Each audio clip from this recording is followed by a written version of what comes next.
Detik-detik anggota TNI tewas tertabrak truk kontainer, motor oleng usai lewati jalan rusak.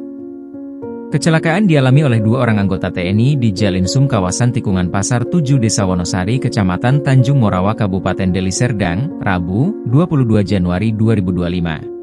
Dalam kejadian ini, anggota bernama Arfan Kurniadi Sitepu tewas di tempat, sementara satu orang rekannya berhasil selamat. Informasi yang dihimpun kecelakaan yang dialami oleh korban terjadi sekitar pukul 10 waktu Indonesia Barat. Saat itu, korban yang mengendarai sepeda motor Honda CR-V datang dari arah Lubuk Pakam menuju kota Medan. Sementara di waktu yang bersamaan ada juga truk kontainer yang belum diketahui plat nomornya dan kabur setelah kejadian.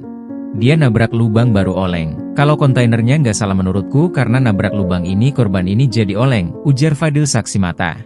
Karena oleng kemudian korban pun terperosok ke arah ban truk kontainer. Rekannya yang memakai baju dinas langsung bangkit sehingga berhasil selamat dari kejadian maut ini. Diketahui, jarak antara lubang dengan posisi korban tergeletak sekitar 20 meter. Dari keterangan warga sudah banyak pengendara yang menjadi korban akibat adanya lubang yang ada di Jalinsum, tepatnya depan pergudangan Wiralan. Udah banyak kali lubang ini makan korban, mau siang mau malam ada aja. Kalau orang yang jarang melintas kasihan kita karena nggak paham kalau lubang itu berbahaya. Kayak ginilah kejadiannya karena ada airnya, kata Ijal warga lainnya.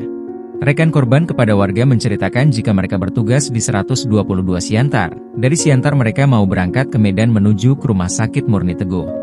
Setelah melihat rekannya meninggal dunia, rekannya itu pun tampak panik. Ia terdengar langsung melaporkan kejadian kepada pimpinannya. Ia endan sudah meninggal, katanya melalui telepon.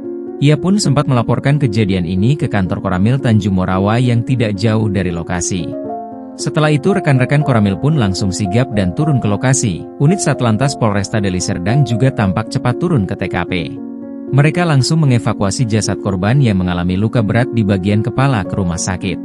Lalu lintas di sekitar lokasi sempat padat merayap setelah kejadian, sementara sepeda motor korban tampak hanya mengalami bengkok stang. Warga berharap agar pihak terkait cepat menindaklanjuti lubang-lubang yang ada di Jalinsum khususnya di lokasi kejadian.